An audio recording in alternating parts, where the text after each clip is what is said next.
Hello guys, welcome back to Kathat Diaries YouTube channel.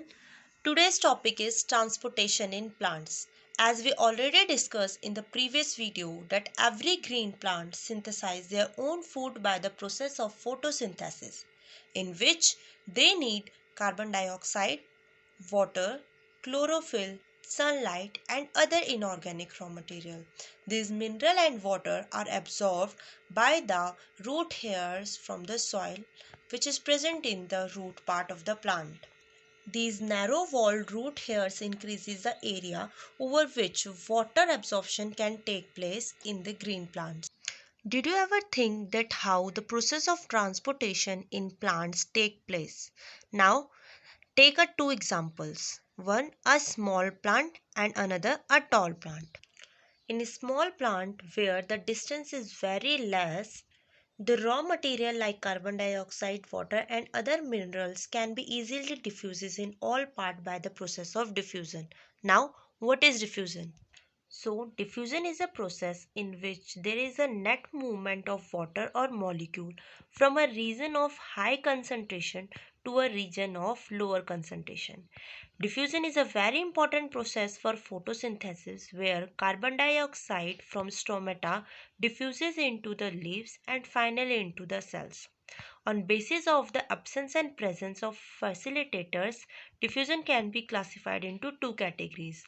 First, simple diffusion, in which diffusion occurs without any intermediary such as channel protein or carrier protein. And another one is facilitated diffusion, where the diffusion takes place through a specific transmembrane protein which are channel protein or carrier protein. So, in small plants, diffusion is a process by which transportation can take place. But what about the tall plants? In tall plants, where distance is very large, it needs high amount of energy and raw materials, which cannot be transported by the diffusion process. So, the water is carried from the root to the upper part through a long, narrow tube-like structure called xylem, which is present in the stem part of the plant. Similarly, minerals and glucose are transported from chlorophyll containing leaves to other lower part by the food carrying tubes called phloem. These minerals and water enter the roots through two pathways. First, apoplastic pathway. In apoplastic pathway, mineral and water moves from cell to cell through spaces between the cell walls. And whereas in symplastic pathway, water and minerals move across the cytoplasm and finally reaches the xylem. Here you can see the symplastic pathway and the apoplastic pathway. Symplastic pathway from cell to cell and apoplastic pathway from cytoplasm to directly xylem. In xylem there are two transport tissues. First, tissue vessels and trachea, which consist of thick cell walls. Trachea are single and short cell size, whereas vessels are several and longer in cell size.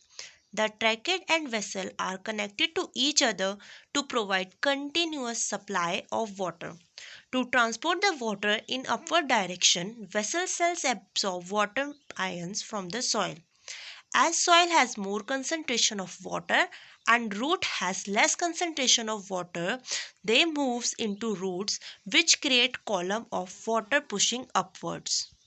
Approx 95% of water which is absorbed by the root is lost through the stomata, which are teeny pores present in the lower part of the plant.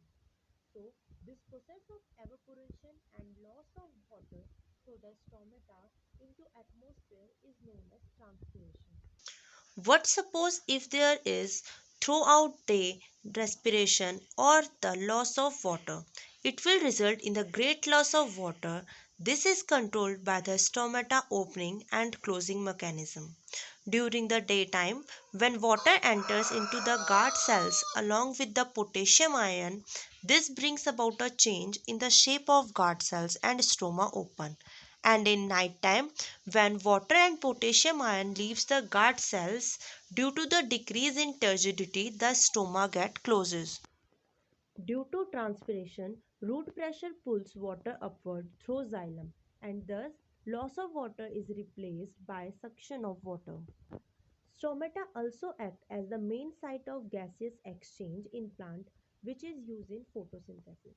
Leaves make use of water and carbon dioxide for photosynthesis and glucose produced during the photosynthesis is transported to the other part of the plant through phloem cells. Now, what is phloem cell? Phloem is another transporting tissue which consists of less specialized and nucleated sieve tissues elements. The food synthesized in photosynthesis are soluble products which transported in upward and downward direction. The transportation of food materials is known as translocation.